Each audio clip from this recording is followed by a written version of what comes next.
Okay, can you hear me? So thank you very much, Itzhak, for your kind invitation. So I will talk to you about the impact of sleep quality on cognition, but more on brain integrity in aging and in the early stages of Alzheimer's disease.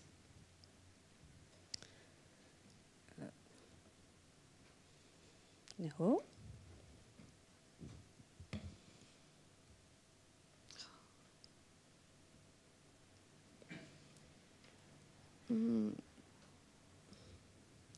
Okay, as you probably know, during aging, there is an increase in the number of participants that complain about their sleep.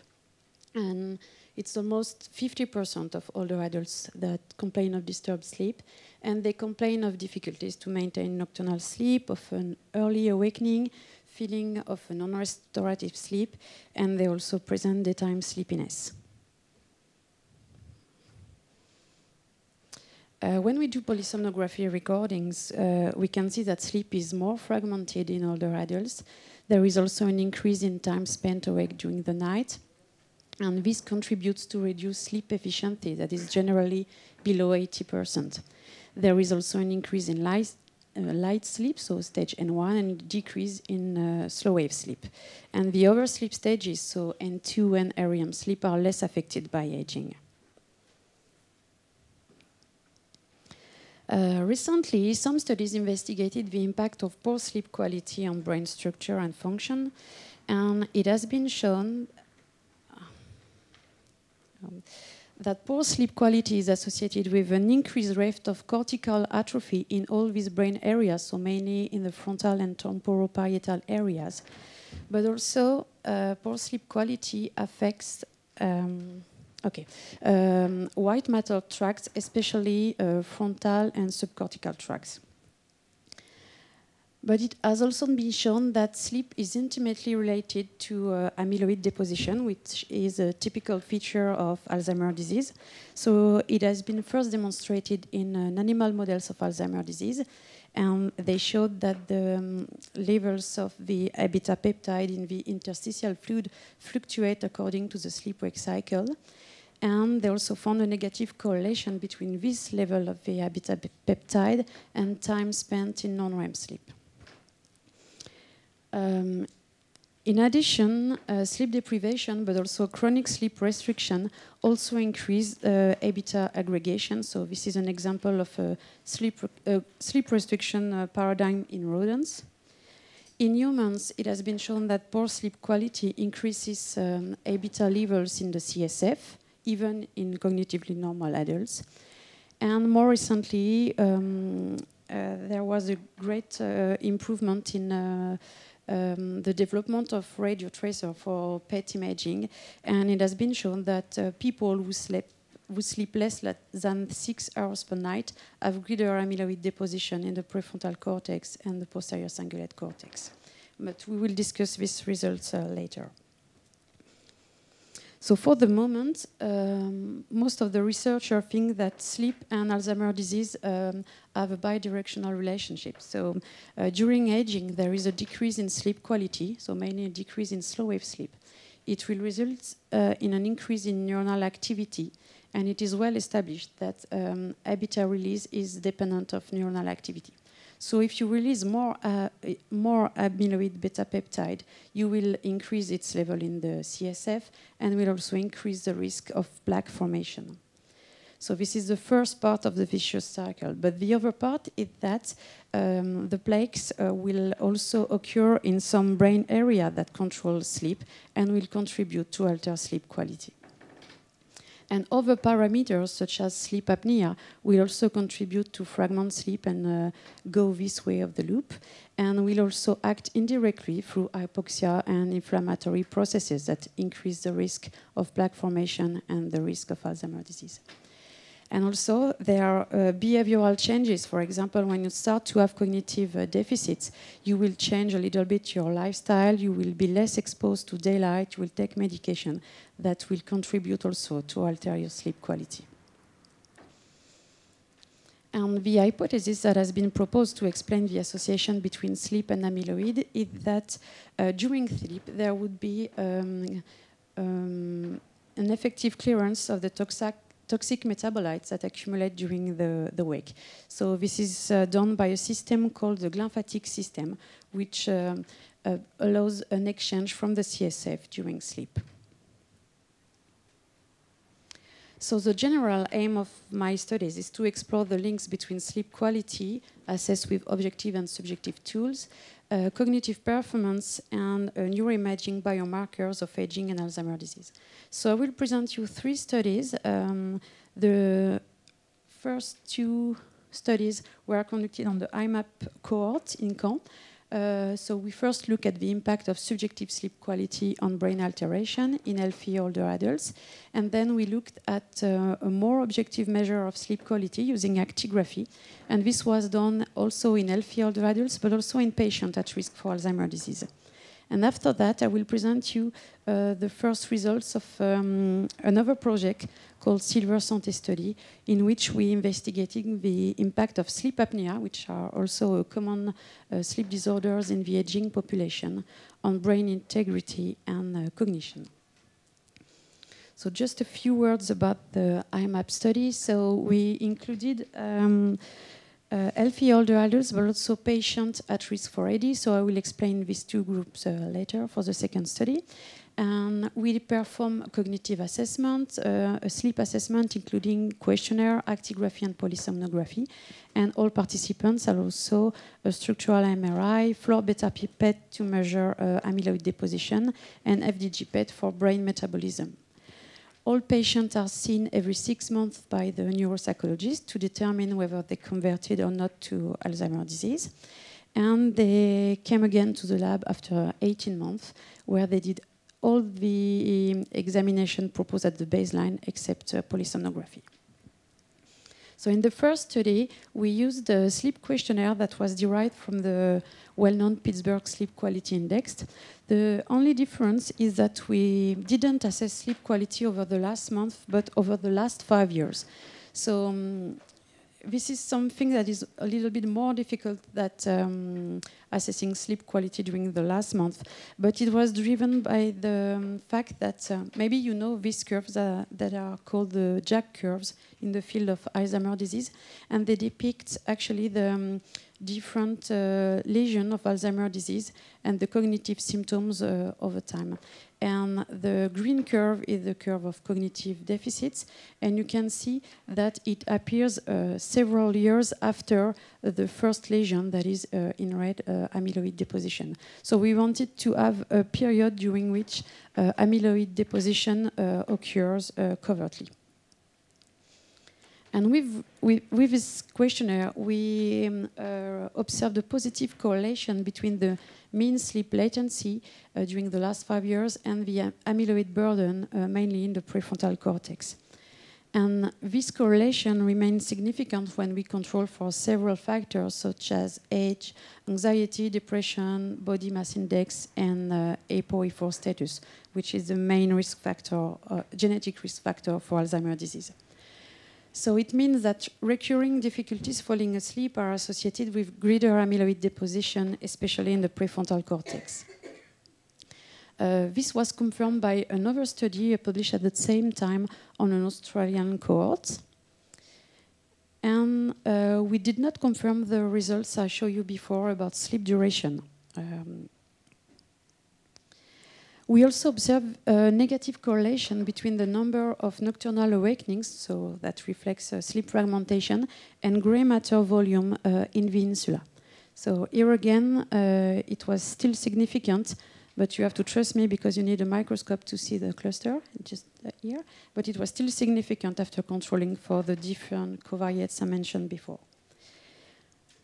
There was no correlation between subjective sleep parameters and brain metabolism, and surprisingly, no correlation between subjective sleep parameters and cognitive performance.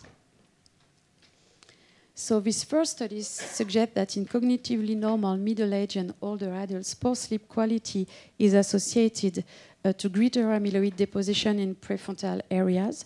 So these areas were expected because they are very sensitive to aging and they are early affected by amyloid deposition, but also associated to a decreased gray matter volume in the insula. So this was not expected, but actually the insula is interesting because it's involved in the generation of slow oscillation. And it's also activated when we are generating sleep spindles. So you know that sleep spindles are also considered as indices of sleep stability. So an atrophy of the insula may result in difficulties to initiate or maintain sleep. So in the second study, we wanted to focus more on an objective measure of sleep quality. So we took the actigraphy data, and at this period there was two publications about sleep fragmentation. So we decided to focus on this parameter. For instance, it has been shown that sleep fragmentation is associated with an increased rate of cognitive decline. So you have here people with a high sleep fragmentation index and those with a low sleep fragmentation, and you can see that the slope of the decline is steeper in this group. And it has also been shown that sleep fragmentation is associated with greater gray matter atrophy, especially in prefrontal, orbitofrontal areas. So for this study, we included healthy older adults, so age over 60 years old, and patients at risk for Alzheimer's disease. So we have two groups of patients, one with subjective cognitive decline, so patients who went to the memory clinics complaining about their memory, but without any objective deficit. So it was not confirmed by the neuropsychological assessments. And another group, so mild cognitive impairment with objective memory deficits. So they had all a sleep-wake cycle recording using actigraphy during 1 week, multimodal neuroimaging, so the same as for the previous study, and also a neuropsychological assessment. And we only focused on episodic memory and executive function. So for actigraphy data, so you have here the recording of 1 week in a participant. So we computed two sleep fragmentation parameters. And we decided actually to focus our analysis on the first part of the night because there are some hypotheses saying that the clearance of toxic metabolites would be optimal during non-REM sleep, so predominating during the first hours of sleep. So we computed two sleep fragmentation parameters. First, the intensity, so the mean level of fragmentation during the week, but also the night-to-night variability of sleep fragmentation. I won't detail that. Concerning first the intensity of sleep fragmentation, we have observed that this parameter is negatively correlated with brain metabolism in the ventromedial prefrontal cortex, but also in the hippocampal formation. So this was observed in healthy older adults, but the pattern is very different in patients at risk for Alzheimer's disease, in which we observed only a correlation in the insula. Then we looked at the correlates of the variability of sleep fragmentation, and you can see here in healthy older adults a correlation with the volume in the thalamus, no correlation in patients, and we have only a trend for the amyloid deposition in this orbital area, and no result in patients. Then we looked at the correlation with cognition, and we found a correlation only for the intensity of sleep fragmentation with both executive and episodic memory scores. And the correlations were only observed in a group of healthy older adults. Then we also analyzed we also investigated the correlation between brain alteration and cognition, so I won't detail that. But after that, we decided to compute mediation analysis to understand how all these variables are related. So we tested two models. The first one in which the sleep fragmentation mediated the association between brain alteration and cognition, and the other one in which the brain alteration mediated the association between sleep and cognition. And the model that was significant was this one. So the intensity of sleep fragmentation mediated the association between a decreased glucose metabolism, so in the ventromedial prefrontal cortex and the hippocampus, and executive functioning. So just to sum up the results of this study, we showed that in healthy older adults, a decrease of glucose metabolism in the frontal and hippocampal areas results in an increase in sleep fragmentation, which lead to poor cognitive performance. For the amyloid burden and the gray matter atrophy of the thalamus may result in a more variable sleep quality from one night to another. So the study shows brain areas that are involved in sleep, but also brain areas early affected by amyloid and tau pathologies in Alzheimer's disease. And what is interesting for us is that when we compare the results between healthy older adults and patients, we can see that the impact of sleep of brain integrity is more important in healthy older adults, so before the onset of any cognitive signs. So now we are conducting another study in Caen, in which we recruited 137 people aged over 65 years. We proposed to all these participants a series of questionnaires, including questionnaire about lifestyle, about rumination, psychoaffective factors, neuroimaging scans, sleep examination, including here again polysomnography, actigraphy, and questionnaire, and blood sampling. After that, all the participants are allocated randomly to one of the three following groups. So one group that will follow during 18 months a meditation class, another that will learn English during the same period, and another one that will do the same thing as usual, but no meditation and no English course. And after that, I will come back to the lab to do the same examination. So just to focus on the sleep examination. So at the baseline, they do 2 polysomnographies. So the first night is just an adaptation night. We have also a sleep diary during 7 nights, actigraphy during 7 days. And we also test this new device, which is called SomnoHeart, which is a kind of actigraph, including also a measure of heart rate variability. And we also propose an assessment of sleep-dependent memory consolidation using a task that we call in French a memory game, which is a visuospatial memory task. And when they come back for the follow-up visit, they do only the one polysomnography with a parallel version of the task. So when we did the baseline visit, we recorded sleep in those participants, and we discovered sleep apnea in a large amount of those participants. So you can see that we have 96 participants with a moderate to severe sleep apnea. So we decided to compare the cognitive and neuroimaging patterns of these two groups. So as you can see here, you have here the pattern of gray matter hypertrophy, hyperperfusion, hypermetabolism, and amyloid burden. So it will be clearer on this slide. But you can see that there is a great overlap of all these alterations in one region encompassing the posterior cingulate cortex, the precuneus, the cuneus, and the lingual gyrus. Then we try to determine which sleep disorder parameter is the most predictive of brain alteration. So we computed composite score reflecting sleep fragmentation and also hypoxia. And you can see here that hypoxia predicted the amyloid burden. And we have no significant effect for the other variables.